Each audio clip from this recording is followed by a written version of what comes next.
Hello and welcome to Rob from the Internet Talks About Beer, a show where we discuss different styles of beer, beer history, beer flavor profiles. We give shout outs to breweries we think make exceptional beer, and we talk about whatever in the hell else comes to mind during the course of our conversation. I'm Rob from the Internet. Let's talk about beer. All right, so today's show is going to be a little bit different than my standard format. Normally, I choose a beer style, or my guest chooses a beer style, and we discuss its flavor profile, its history, and things like that. Today's going to be something a little more fun. We're just talking about big ass beers, and what do we mean by big ass beers? That's for most people, that's anything over about 6%, but for people like me who are, I guess, craft beer alcoholics, that's anything over 10%. So. Yeah, that's what we're going to be talking about today. So we'll go around the table here and have you guys introduce yourself. So we'll start with Chris. Chris, if you could, tell me a little bit about yourself, how you got into craft beer, and what you do when you're not talking about craft beer. All right, so I'm Chris. I'm an elementary school teacher. Kind of got into craft beer because he liked to buy cans that were really, really cool. Kind of started there. Then I started working with this guy. And he's like, oh, you like craft beer? I'm like, well, I think I like craft beer because I like cool cans. And then he kind of introduced me to the dark side of beers. So got me into stouts and pretty much everything IPA. Almost drink every style now. So you're an elementary school teacher when you're not talking or drinking beer. Gotcha. That's right. All right. And who's next to you there? Kevin. So I work, like Chris said, I work with Chris. I teach special education at the same school as Chris works at. So I got into craft beer early on, going to the Golden Lion pub in Lennoxville. It's a very, very old microbrewery in Quebec, and started out drinking the blondes, then moved on to the ambers and the browns. And then once I got into the stouts, that's when it really started to hit my palate really well, and I really enjoyed drinking the stouts. And then Chris and I started drinking a lot of craft beer together. He had ties in Ontario to get Ontario beer, and we dabbled in the Quebec beer when we could. And so, yeah, there's not many styles that we don't drink, and we spend a lot of our spare time drinking beer, and now we're making beer. Awesome, awesome. And then who's the third musketeer? So my name's Doug. I'm a high school teacher, special needs. And I sort of started with craft beer because I was kind of sick of our ball team only bringing Bud Light and Molson. So I would always just bring mostly just the randomness stuff possible. And then we started with mystery beer nights. So what I would do is I would just buy a bunch of random beer and wrap them up in Christmas wrapping paper. Nice. And then we just have them in the cooler. And then what it was, people just grabbed a random beer, and that was just trying to get people to try to drink something different. And after that, I don't know, just getting with these two guys, wanting to craft our own stuff. And the thing is, it's still random beer is what I like best. My wife goes out, usually Friday, picks up some random beer. I was super lucky. She picked up a 10%er this week. Nice. So I had one for today. But yeah, that's about it. I completely forgot. Awesome, awesome. So how long have you guys been brewing then? Almost 2 years, because COVID put a big dent in the time frame in Quebec. We weren't allowed to get together, so almost, I'd say, a year and a little bit. Gotcha. So you're fairly new, yeah. Batch 17 is sitting here. Very nice, very nice. I've got I don't know. I've got batch like 5,272 conditioning in a keg right now, but I don't keep track of how many I've made anymore. I've been brewing on and off for 15 or so years. So Nice. Awesome. We started doing kits, and then we moved up from kits pretty soon after we started, just because we wanted the whole experience, the all grain right from the start right to the end. And it's been the best decision. Our beer's been much, much better since we got rid of the kits and started doing it ourselves. Yes. And everyone that we give beer to, most of them been pretty highly regarded afterwards. So awesome. Yeah, it's funny.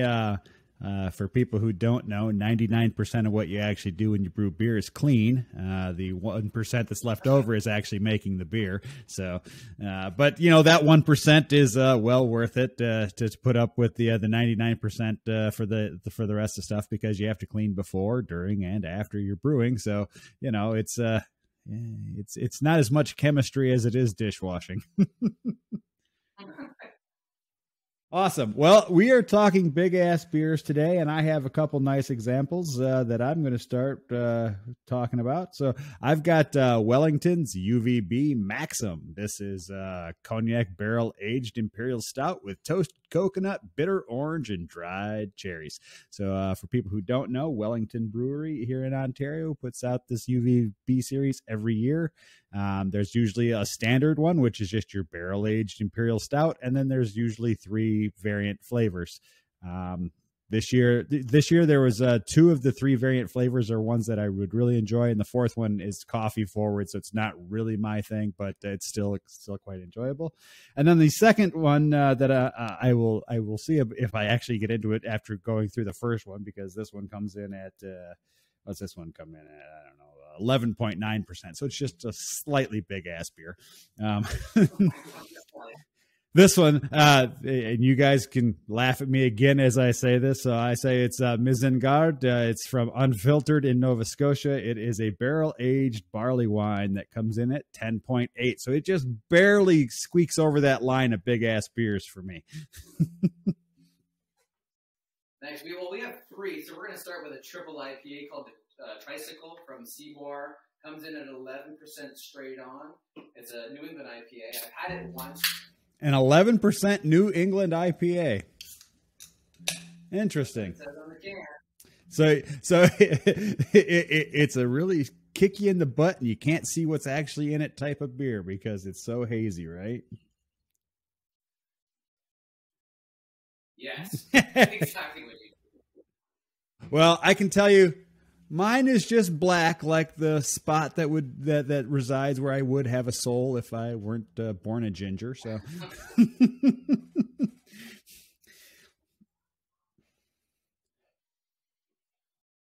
this has a wonderful aroma to it because it's cognac. Oh, look at that! That's a fancy. The Seaboir are big into bicycling. They have a bunch of cycling. Awesome. So this one, the aroma is absolutely fantastic because it's cognac barrel aged. So you get that you get the kind of the dark fruits and things that you get from the smell of cognac, and then on top of that you get the coconut and you get a little bit of orange and chocolate. I mean, there's a whole nose full of chocolate on this bad boy. So I expect this to go down quite well again because this will be my 3rd can that I've had of this. not today, but overall. This one's a weird one. I find it's quite alcoholic, not boozy like a normal stout, but I find it's alcoholic, like almost like a vodka smell. Kind of astringent. Yeah. That happens a lot when you have beers that don't have when they don't have a whole lot of like the heavy malts to mask it. The astringency sort of comes out, and it happens a lot with IPAs when they start getting above 10%. You start getting that astringency to them. A lot of time they will mask that with a lot more of the fragrant or pungent hops to try and mask that. So there's definitely a dankness to it too. It's almost like slightly overripe tropical fruit, but it tastes smooth and it's a little sweet on the tongue too, which is not out of place. This one's not smooth. This one's not smooth at all. I wouldn't suggest you guys ever try this. No. Stay away from Wellington beers. I mean, they're absolutely terrible. We have a hard time getting them, so don't worry. Your secret is you're not able to get them. Yeah, no, this one's actually really fantastic. So you get a big hit of chocolate when you take it in your mouth, and then it's followed up by a wallop of coconut. And then on the finish, when you open up your mouth, then you get that the orange and cherry flavors that come along. It's really nice. It's I don't know what they say. It's got 60 IBUs, but you couldn't prove it by me because the malt backbone in this and the profile of the flavors that are in here mask the bitterness quite well. It cuts. It does a great job. The bitterness does a great job of tempering the sweetness, because otherwise this would be an overly sweet. It would be more like a dessert beer. This one I just checked into it on tap. It's 11 and it's a 70 IBU. Yeah. But I would never say that it's 70 at all. It's pretty smooth considering it's 11%. Well, you know, the thing is too with IBUs is what a lot of people don't really realize is that's actually like it's more of a perceptive type scale. So you might perceive something as super bitter at 70, whereas someone else might perceive it as, yeah, that's not very bitter at all. I mean, it's perceived bitterness. Even though it is a standardized unit, everyone's palate is different. So you're not going to get the same amount of bitter out of the same beer. Like I can sit next to somebody, you know, like I've got well, I think this one, this actually says it's 100 IBU, but you couldn't prove it by me. The other bottle of it that I drank, it was more like a standard Russian Imperial Stout where it came in around 50 or so. So I don't know. It all depends on your palate, on your mood, what you're eating it with, and you know what mindset you're in. So what subject do you teach, Chris? We heard the other good gentlemen are both special ed. No, I'm more of a generalized teacher, so math, English, science, a little bit of phys ed. I do a little bit of everything. Awesome. Yeah. And so you're elementary school then, if you're doing a little bit of everything? Yeah. Gotcha. Yeah. Awesome. I've got several friends who are teachers back in the States, ranging from elementary all the way up through college professors. So it's like, you know, people say they're in education. I can kind of relate that. And I spend a lot of time in school. So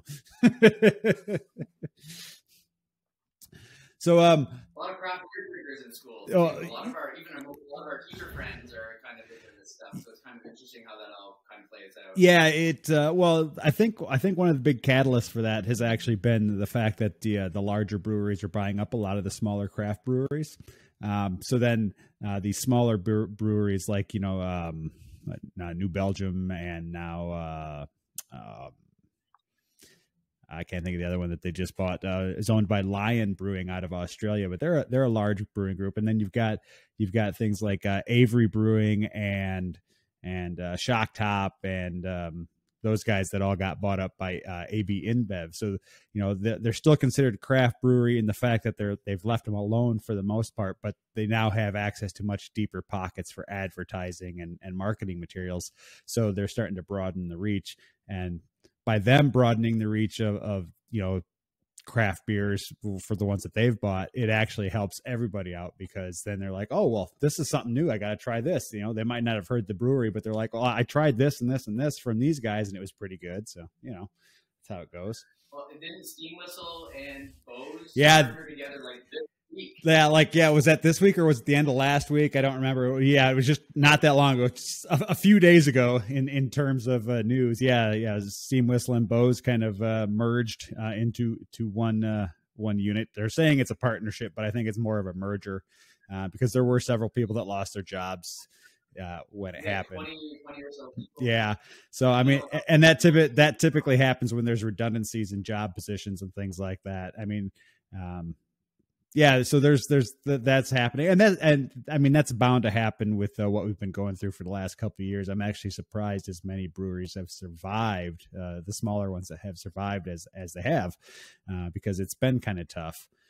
The only good thing that's come out of this whole pandemic, at least for us in Ontario, is the province-wide shipping from every brewery that wants to ship. I mean, and they don't do that here.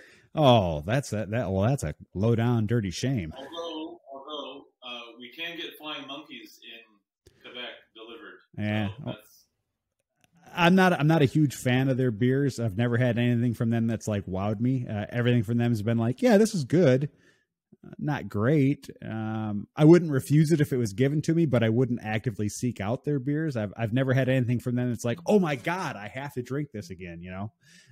But hey, at least you're getting something. Yeah, well, to switch it up, you know, like some of the other places it's hard to get. So to be able to get something from a different province delivered is pretty nice. Well, I tell you what, if you're looking for something to get delivered from a different province, Boxing Rock in Nova Scotia delivers countrywide. And they make some fantastic beers. It was funny. I have a friend that lives in Nova Scotia, and I'm like, hey, I'm looking for some beers. And he's like, oh, well, check out this brewery. He's like, I'll be coming back to Ontario. If you find anything you want, let me know. So I was looking on their website, and it turns out they actually shipped Ontario. So I just had a whole bunch of stuff shipped here. And then I also had my friend pick up a whole bunch of stuff that they wouldn't ship to me because they don't like shipping their bottles because they don't want them to get busted. So when he came, he basically brought me a bunch of bottled beer from them. They have a whole barrel-aged series there called Fisticuffs, which is pretty good.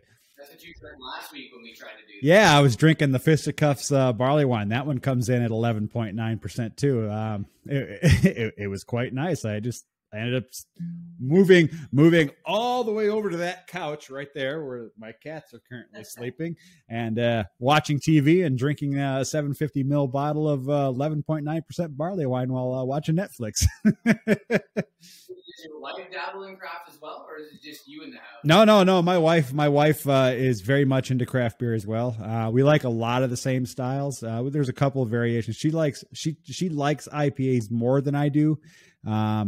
And her favorite style is saisons, whereas my favorite style is stouts and porters, followed closely by barley wines, and then all the old school English ales. So I love an old ESB. I love a good English mild. I love an old school English IPA. You can keep your super bitter, super hoppy West Coast. You can keep your juicy, hazy, can't see it. All you taste is fruit because it's not really an IPA. Northeast IPAs. Just give me an old school English IPA, which is, I like those, and it stands to reason because I like barley wine, and a barley wine is basically an old school English IPA with a malt bill that's just been pushed through the roof to give it more alcohol. So. But yeah, my girlfriend likes it. His girlfriend likes it. His wife does too. But my girlfriend's favorite style is she loves sour beers like that. She loves Jelly Kings. Yeah, Jelly King's decent. I've got a couple of those out in the cooler. We get a lot of stuff from Nickelbrook. They're one of our favorite breweries. We're friends with what's that? Zap, the sour IPA. Yeah, it's okay. We tend to buy more like we buy the Uber series as they come out. Yeah, well, they did raspberry, they did lime, they did a pineapple, they did a guava, they did. My favorite was for a while there they had them in the old school, like the old school brown little brown 16-ounce bottles that were kind of squat. And they did a series where they had a whole series of different stone fruits, and at the end they had leftovers from all of them, and they mixed it all together, and they called it Sunnyside, and it was every different variation of Uber that they had made that year in one. They put it all into one batch, and it was absolutely fantastic. So it was like a mixed sour. Like a fruit punch. Yeah, it was like a fruit punch that would pucker you. Yeah, it was really nice. Sorry, I got to drink more of this beer because it's delicious.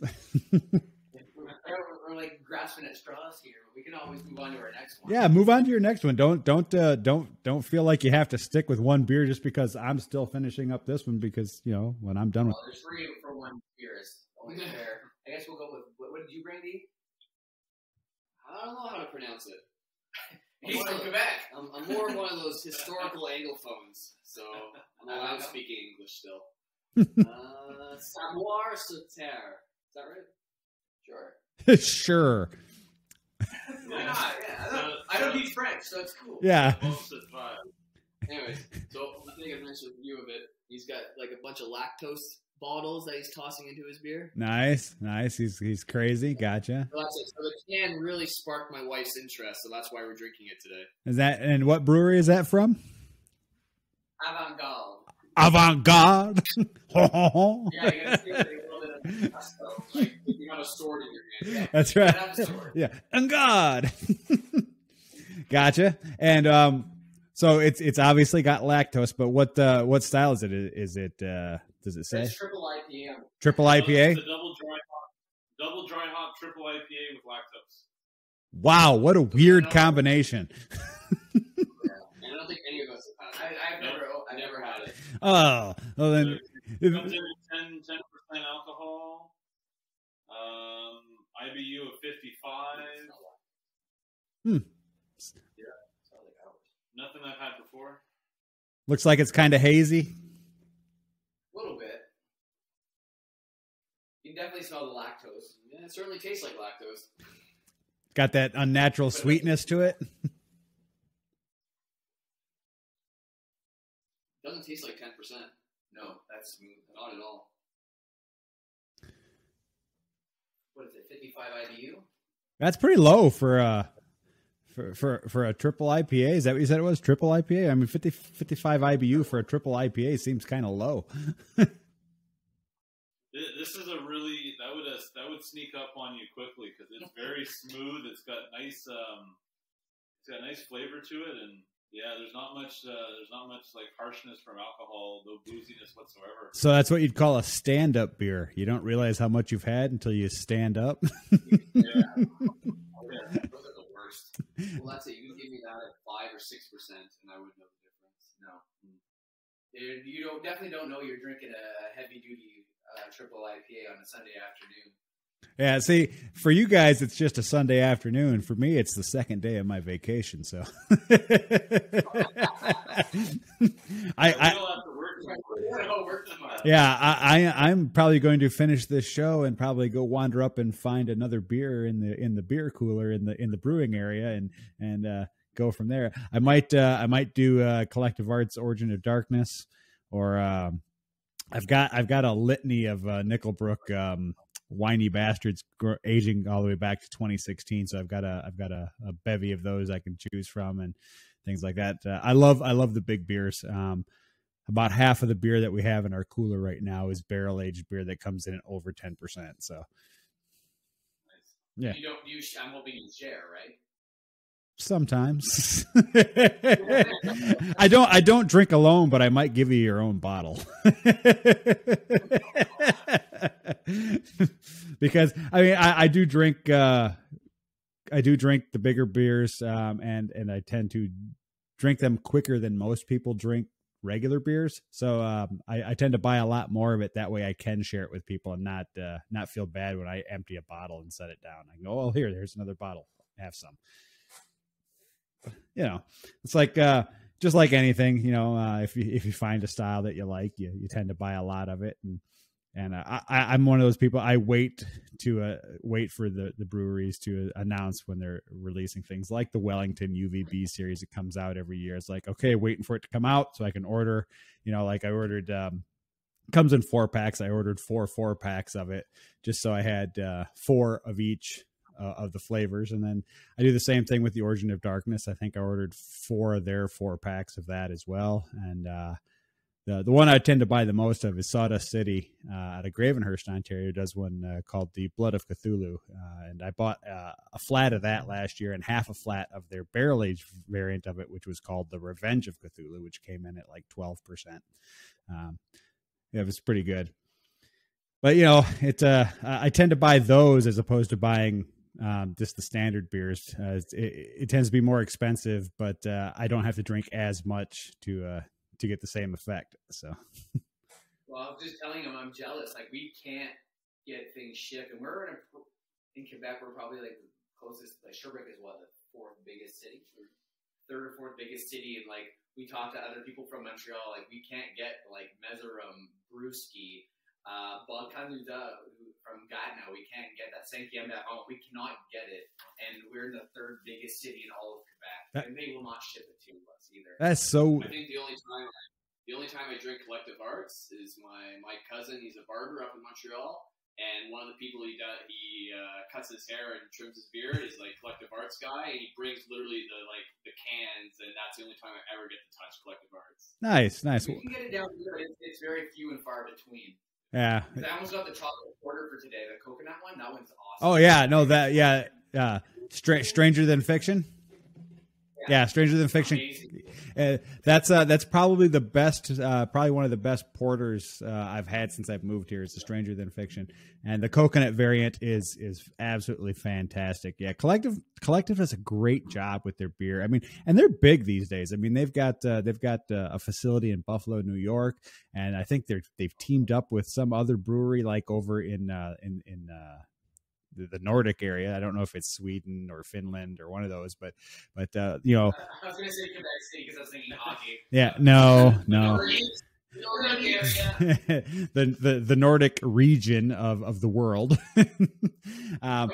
Yeah, so they're you know, and they make good beer. And we're fortunate. So we live about an hour and a half outside of Toronto, about an hour from Hamilton, Ontario, which is where Collectivites is Hamilton. But we're close enough that we're within their express delivery zone. So if we order stuff by noon and we pay $5 for delivery, it'll be there the same day. Wow. Yeah. Yeah, it's great. So it's like they have a special and we're like, yep, we just order a ton of it and it gets delivered right to our door from the brewery. We don't, it's like I said, it's $5 or $4 or $5 for having delivery right to my door. Okay. Twist my arm. Yeah, we don't have that. With Quebec, we don't have that with any brewery. We can't get same day delivery. Yeah, we can order online and pick it up. Yeah, that's like the best we got. Yeah. Oh, there's still quite a few breweries in Ontario that are like that too, where they don't actually have delivery. But we've got this great website. What is it? OBDI.ca. So it's Ontario Beer Delivery Index, and it's literally a website that's nothing but a list of every brewery in Ontario that delivers and where they deliver and how much it costs to deliver. I've actually discovered quite a few breweries that way. I go on their website and I'll take my mouse and I'll hit the scroll wheel and I'll just scroll the page, and wherever my mouse stops, I'm like, okay, I'm going to order some beer from those guys. That's actually how I discovered. I did an interview Friday with Lake of the Woods Brewing up in Kenora. They're like the northernmost brewery in Ontario. They're about 30 minutes from the Manitoba border. They're on Lake of the Woods, but I discovered them totally by accident, and they make absolutely fantastic beer. They actually have a series they do every year called Deep Six. So they take a beer. Last year was a Russian Imperial Stout. This year's variant is a Belgian Stout, and they lager it for 6 months at the bottom of Lake of the Woods. What? Yeah, so they sink it down. I think it's like 50 feet under the water, so it's below where the ice freezes, I think it just went in. I think it just went in like last month or something like that, and they'll pull it out like in May, and then I'll have it delivered to my door in June. Nice. The only advantage we have is that we can get beer in every store. Right? Is it still pretty LCBO exclusive? You can get some beers at Walmart. Yeah, so it's funny. So when I lived in the States, there's a couple states that have a model that's very much like the Ontario model. Pennsylvania was one of them, where you had stores where you could go buy beer, and you had stores where you could go buy liquor, and you couldn't buy them in the grocery stores, but they could be attached to the grocery store, but they had to have their own separate cash and things like that. And it's very much like that here, but it's slowly starting to open up. So we can go to the grocery stores now, and there's like a fairly decent selection of beers and now some wines that are being available. And I think we've got 3. They've just allowed 3 private bottle shops to open up in Toronto. So there's like people who are starting to open up their own liquor stores and things like that. So they're slowly starting to come up to speed with the rest of the fucking world when it comes to liquor laws, when it comes to distribution and retail sales. But yeah, when I first moved here, that was one of the weirdest things for me was, what do you mean I have to go to a specific store to buy beer? I can't just go to the grocery store, or I can't go to the pharmacy or the gas station, or yeah. In the United States, there's a pharmacy company called CVS. They're the second largest pharmacy in the United States, and they actually have a liquor section.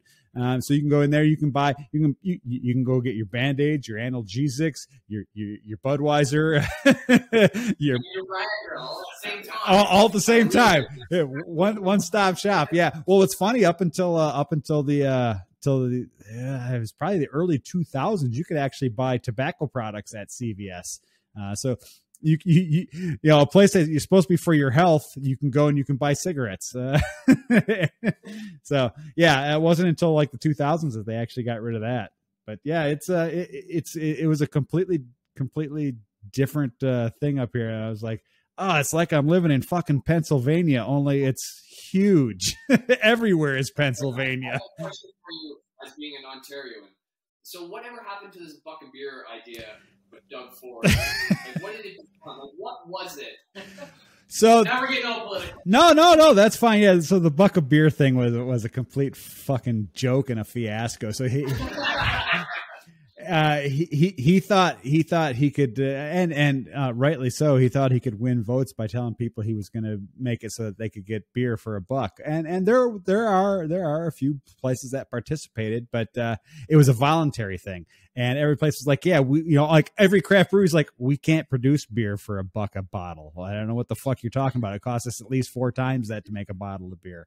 But we have I don't know if you guys have it in Quebec. There's a brand here called No Name, and they actually put out beer, and you can get it, and it's literally it's a yellow and black label. It just says beer on it, and it's $1.25 a bottle. And believe it or not, it's not bad. I mean, it's very much like a Molson Canadian or a Labatt Blue. It's a very inoffensive, very non-flavored beer. I mean, so basically, if you want to get drunk, this is the cheapest way avenue to do it. Yeah, but the problem is you're going to have to buy like 50 bottles of it because it's like 3.5% alcohol and there's no flavor. So you're gonna be drunk, but you're gonna be pissing everywhere. Wait, is Pabst Blue Ribbon everywhere? Yeah, Pabst Blue Ribbon. Yeah, Pabst, but that's like 5%, right? Yeah, Pabst is a 5. Pabst is actually from Milwaukee. Funny story. My ex-wife back in the States, her best friend growing up and all through when I was married to her, is the granddaughter of the current Pabst brewery owners. Yeah, she was a Pabst. It was funny, and she wasn't a beer drinker. What's that? That was her last name. Yeah, her maiden name was Pabst. Yes. When she got married, it was, I don't know, Maas or something like that, some Dutch name. But yeah, she was a Pabst. And she wasn't a beer drinker at all. So it was absolutely hilarious. And like me, I've got roots. My family roots are in beer as well. I have an uncle who, at last I knew, I don't know if he still works there, was a brewer at Coors in Golden, Colorado. So I grew up drinking Coors. I can't stand the stuff these days, but it was always readily available when I was visiting my aunt and uncle. So it was one of those things that I just drank. Well, when we graduated, Jeff Molson gave our speech from university. Jeff Molson, the guy that owns the Canadians. Nice. Yeah, I was very inspired. All right. I have moved on to my barley wine, and this thing is absolutely gorgeous. It's this lovely honey amber color. It's pretty funny. It has a very inoffensive odor. I mean, you really can't tell what the hell's going on with this thing just from sniffing it. It smells like beer. It doesn't have any there's no I can smell honey or oats, and no, it smells like a beer. Oh, are you rinsing your glass? You're one of those people. Yeah, we are. We came prepared. Yeah. With the activity. Hey, not only can we poop, we can rinse our glasses. So I picked up one of my favorite beer, and actually I was looking for a specific beer, and I got the better version of it, or I hope is going to be the better version of it. So, L'Étoile Mousquetaire makes a Baltic Porter, and they do special editions every year. So I wasn't expecting to get the special edition of it. I was just expecting to get the regular Baltic Porter that they make that's very good. So I got the 2021 special edition, which has been aged 6 months in bourbon and brandy barrels, and the barrels were of more than 12 years of age. So it comes in at 10.5% alcohol, and it's also a big bottle too. We get 750 mLs. Nice. For L'Étoile Mousquetaire, they've all switched they used to all their beer would come in bottles like this, and recently they've switched onto the can train with everybody else to make it a little bit more, easily to stack in stores, I guess would be a simple way to put it. So it's nice I was able to find the bottle itself, and I was surprised with the price. It clocked in at $16 for the bottle. That's not bad. So it's not bad. I've got expectation. I got high expectations for it, because usually the original just plain Baltic Porter clocks in at about $10 a bottle. So we'll see how this one goes. So for people who might be watching the show who don't know, a Baltic Porter is literally the same exact thing as a Russian Imperial Stout. It just happens to be brewed in the Baltic region. And it's technically a lager. Yeah, it says lager on the bottle too. That is not something that's typical of a Baltic Porter. Porters are an ale. I mean, typically speaking. So if that's a lager, then that's some weird experimental thing that they've tried and worked out, and it seems to work for them. Yeah, this one's a black lager special edition. So it's actually one. Chris and I went to a beer festival that the 12 Musketeers attended, and their Baltic Porter that they had, I've never had it on tap or anything, so that's the closest I've had on tap out of one of those makeshift coolers with the taps and jockey box. It was phenomenal. It was phenomenal. It was my favorite beer of the afternoon for sure. Yeah. Awesome.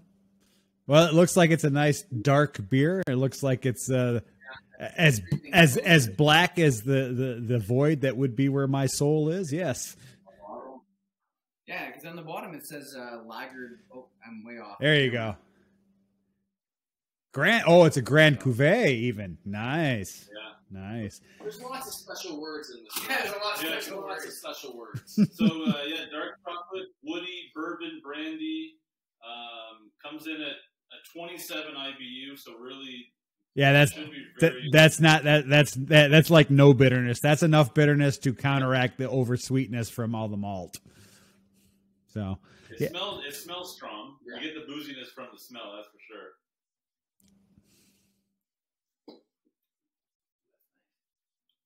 But I understand that I'm drinking like 11%. 10.5. You can yeah. Is it one of those ones where you drink it and you get that nice warming sensation from it? Yeah. It's got some nice warm. So yeah, what's that? Sorry. There's a company that's called Beauregard, and they specialize in imperial stouts, and they always come out with everything, every type of variation of imperial you can think of, like hot, sweet, pastry. They're really, really good. 355 cans, so they're small, but it's nice. We had one with the Chipotle version, and you're drinking it, you're like, oh, I don't get much of the heat, but all of a sudden in the belly, you're like, yeah, well, so the thing about Chipotle is not exactly hot.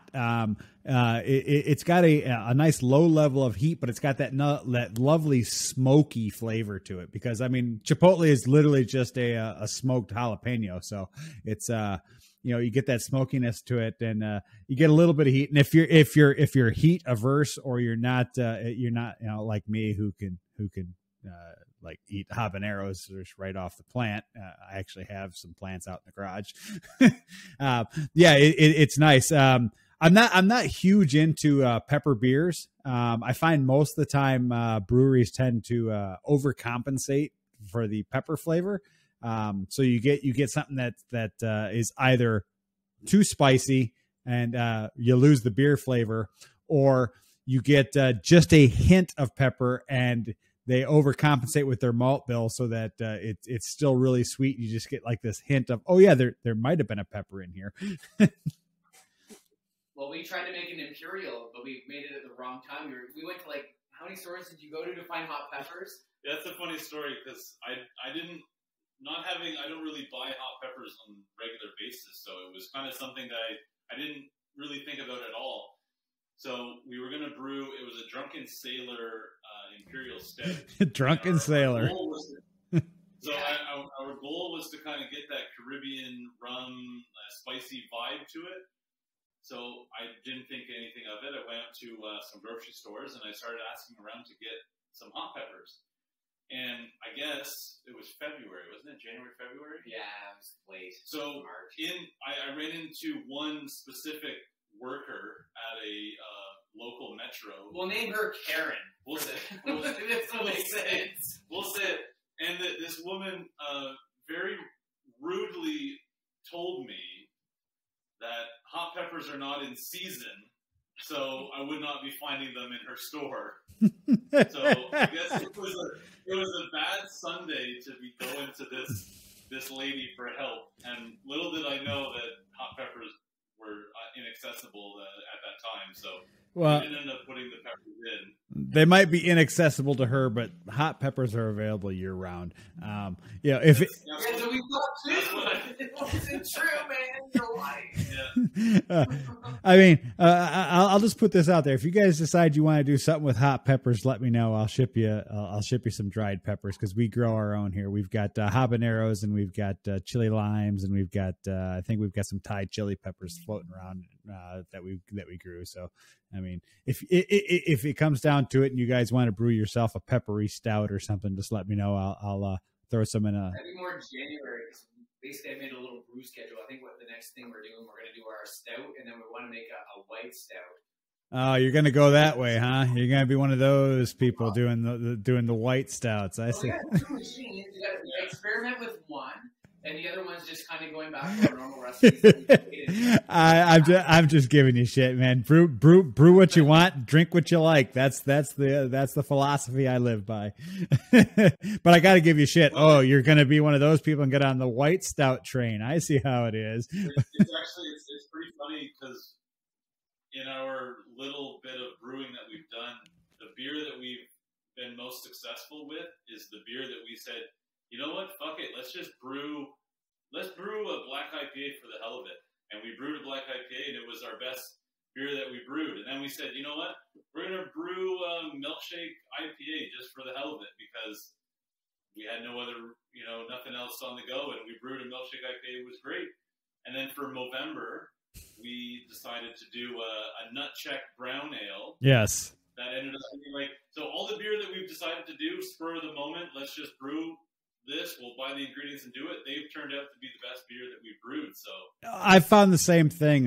If you overthink what you're trying to brew, you tend to fuck things up. Brewing is a science, but it's also an art. So it's not an exact science. I was having this conversation with my buddy Scott, who's the principal brewer at Schooner Street Brewing here in Ontario, in Waterloo, Ontario. I was like, brewing is a science, but it's not that exact of a science because you can fuck things up and you can still have a great beer. You have to get things within a certain tolerance for it to work, but that tolerance it's not like when you're making wine or if you're making grain alcohols where you have to hit certain things. With a beer, you can tweak things a little bit. Oh, I didn't quite hit the temperature I wanted for my mash, but if I mash it just a little longer at this temperature, it should compensate for that. Or I didn't have this recipe called for 5 pounds of this particular malt, but I only had 4.8 pounds. Well, I can compensate by switching out something here, and it's not as exact as it is for a lot of other things. And I find that Playing with water is so easy. The one sitting here, we were brewing it, and we never get that much evaporation in our mash. Like, holy Christ, we lost so much. Yeah. In just that, and we're like, oh no, our OG was super high, so we watered it down just a touch because it was going to end up at 6.5, and we wanted 5.5, anywhere in that threshold for a hazy pale. Like, holy shit, we're overshooting by a mile. Right. And we just bought it. I'm like, how much can we put in here with yeast? And we didn't know how much headspace we could have. And we're sitting here and we're like, fuck, we're close to the top, dude. Yeah. So we made that stupid ass contraption because we were worried the little airlock was not going to be sufficient with Kevik yeast for the first time ever. Oh, you're using Kevik, huh? And this one, we had no choice. Yeah, you had. Really what we were worried about blowing the top off the new fermenter and just destroying our brew room, which is not in our house; it's in his house. So it's your brew room. So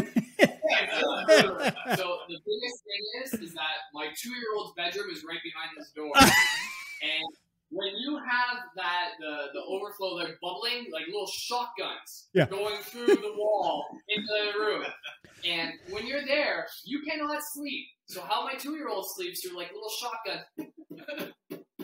all night. I have no idea how he does it. Is that an SS Brewtech brew bucket? Is that what that is? It is. Is that a 7-gallon? Yes. Yeah, it looked like. So basically, one of our professors asked for a beer for a party, and I'm like, dude, we have like 4 weeks. We need to brew it like now. So like the only way we can do it is through Quebec. We got it finished in like 4 days. Yeah, I did an imperial stout with Escarpment Labs here in Ontario. Has a fantastic whole series of Kvik yeast, and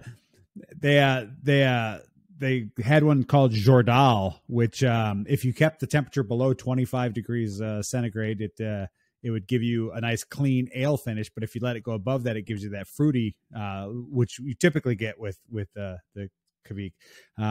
So yeah, I maintained it at 23 degrees because I have glycol chillers and the whole shebang out there. You know, I went balls to the wall when I built my brewing stuff, and I made an imperial stout. It finished fermenting in 3 days and came in at 10.5%. 3 days. Yeah, no. Well, I mean, so it was a 20-liter batch, and the grain bill was 22 pounds. So it was pretty heavy. But yeah, 3 days. It's funny with that yeast, man. It's like I pitched it, and I swear I put the lid on and I put my hose into my blow off bucket, and it was already bubbling by the time I put the lid on and put the hose into the bucket, and it just went nuts for 3 days and then just stopped. It was like there was no taper off, nothing. It was like bubble, bubble, bubble, bubble, bubble, and just like it fell off a cliff. It's like boom, done. And he sends us a video. It was less than 8 hours. It's like, I'm like, holy crap! Yeah. This stuff just got some power. Well, and the thing is about that style of yeast is that it performs well with high pressure. So, you know, if it's under stress from a whole lot of alcohol, or if there's a high amount of actual physical pressure building up on it, it does really well. It's really crazy how that stuff works. Well, I think honestly in beer, that's the next place where people are going to go.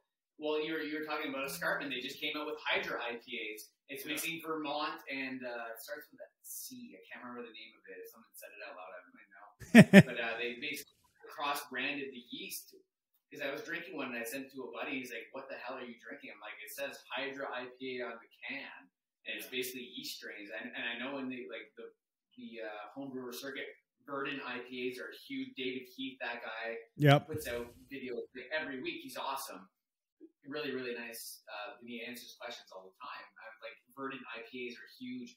Yeast is, I think, is where everybody's going. Like yeast is the new hops, where you can like cross-brand hops now and make.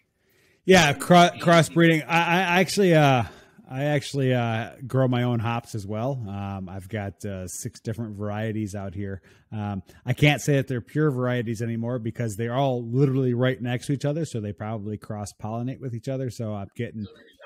Yeah, and that's fine because for everything I brew, the hops are actually not the star. They're literally there just to balance out the sweetness, because I do a whole lot of malt forward beers. You know, I do stouts and porters and ESBs and things like that, where the bitterness is on the back end, and it's not something that you're looking for. I'm not out there looking for to make the super citrusy, piney IPAs. Everything I use hops for is because it has to balance out what I'm doing with my grain bill. I'm going to put my hand up because I'm a teacher, but I've got a question. Yes. Okay, so with hop plants, is it much like apple, where pretty much any wild apple tree is a mixture of 2 types of apples, so you don't get like pure Macintosh in the wild? It has to be a mix of 2 types of apple trees. No, hops like that too. No, for the first 3 years, I had a single hop plant. I had a Fuggles, and it did just fine all on its own. But last year, I added a Kent Golding, I added Centennial, I added a Cascade. I can't remember what the other 2 are. I've got markers on them, so I know what they are when I walk out there. But yeah, it was funny. So hops are a funny plant too. So the first year you might get a harvest, you might not, depending on how much it grows. The second year you'll get a decent harvest. And like, this is the third year with this first plant that I had. And I only harvested about a third of what was on the vine before it got to the point to where the cones had opened up too much to really harvest them. And I got almost 3 pounds of hops off of this one plant. Yeah, it went nuts. So yeah, there's a brewery that opened up in the place that we work. It's almost Comté. We won't get into their beers. They gave away hop plants. Yeah, they're not good. They're terrible. They're awful.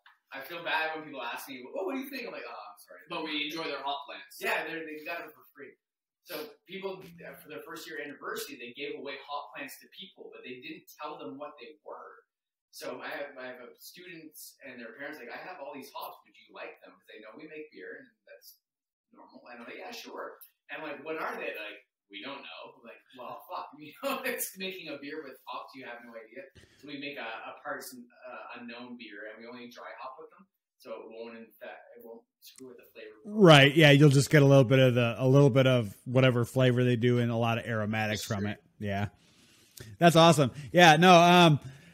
Yeah. So I don't know. I found that I don't know if they've done any whole cross pollinating or anything yet, but like I said, I got a shit ton of hops, more hops than I will use for any sort of wet hop style beer that I'm going to make. I actually got the first one at Royal City Brewing in Guelph, Ontario, because they're having a adopt a hop thing in their tap room.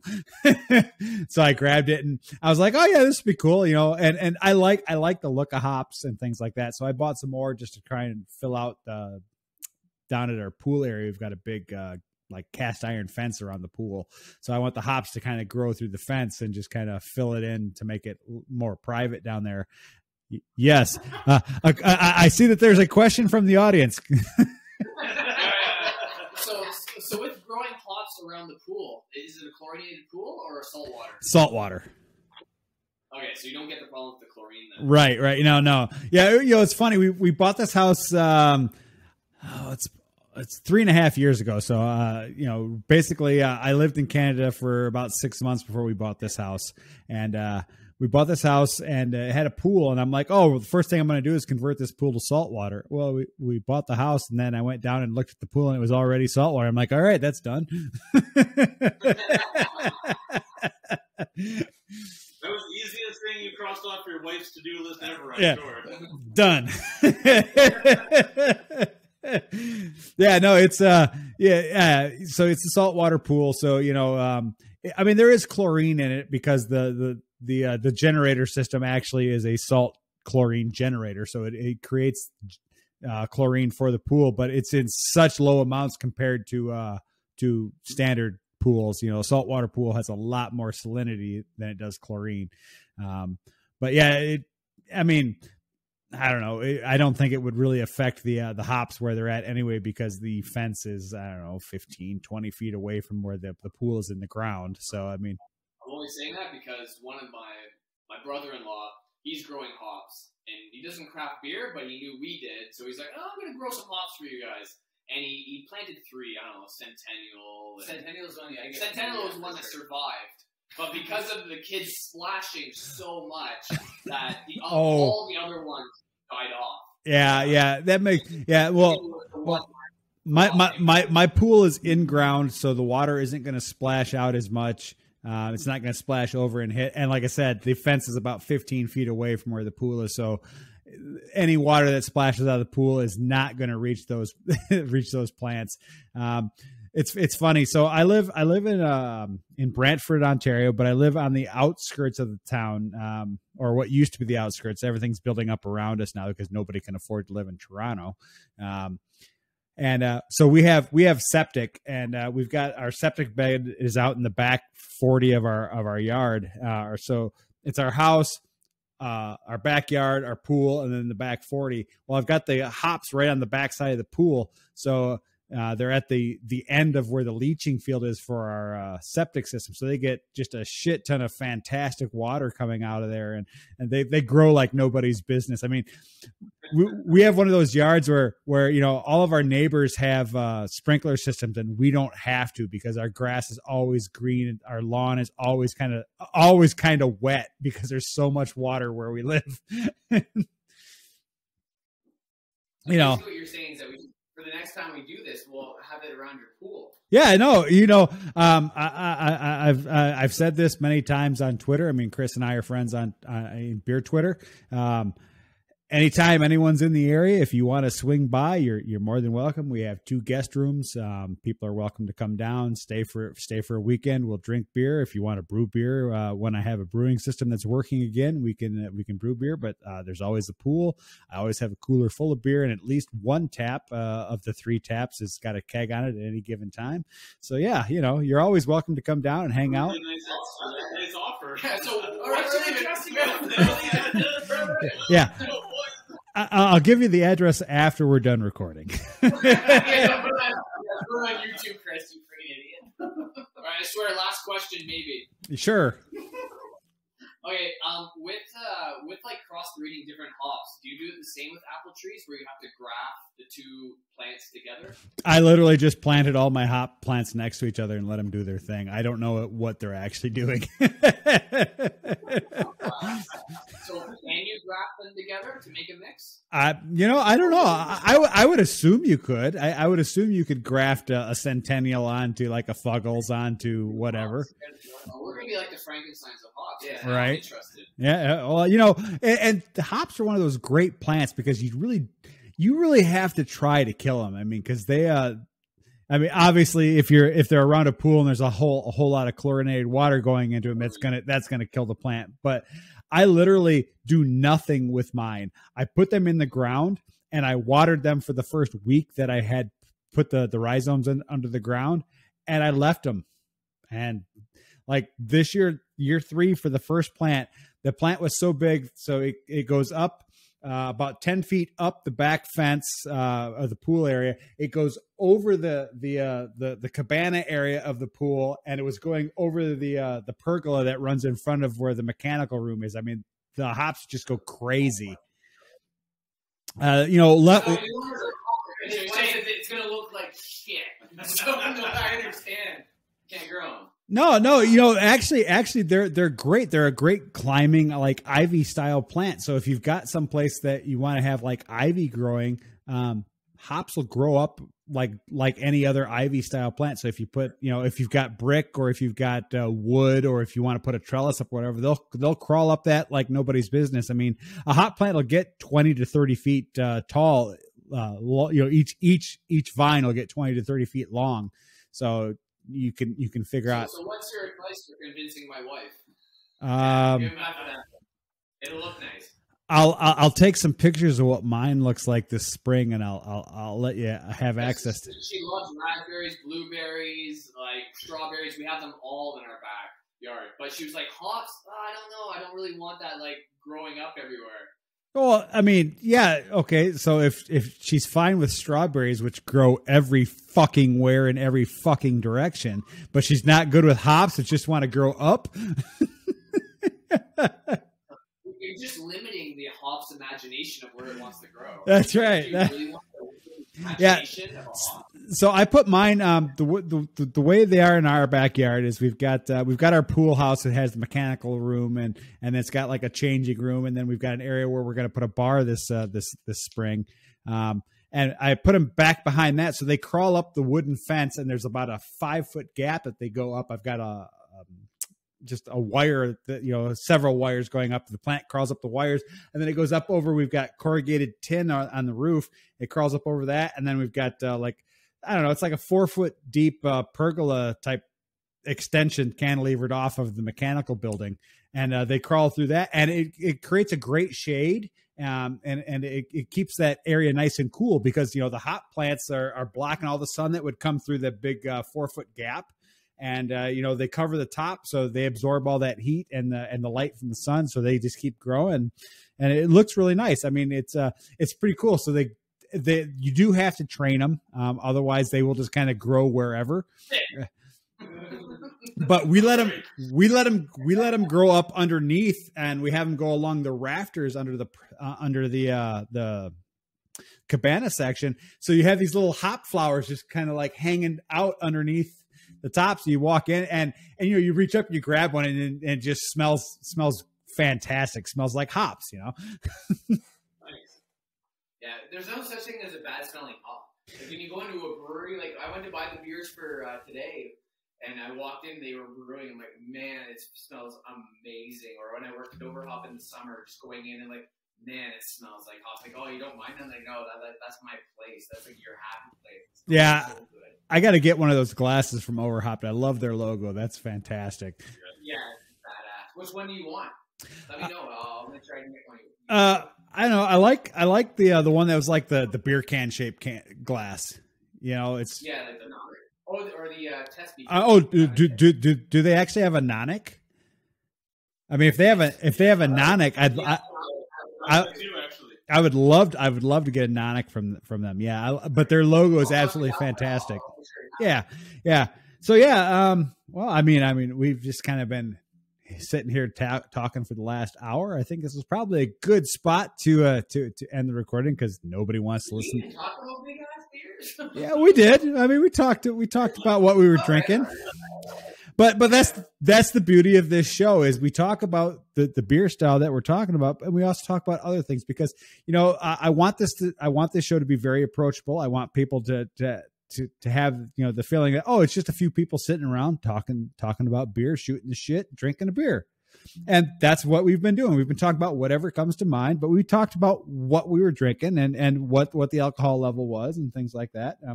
I mean, anybody who's watched any number of my episodes knows that I always talk about big ass beers because everyone's like, oh, so what's your favorite style? Barrel aged stouts.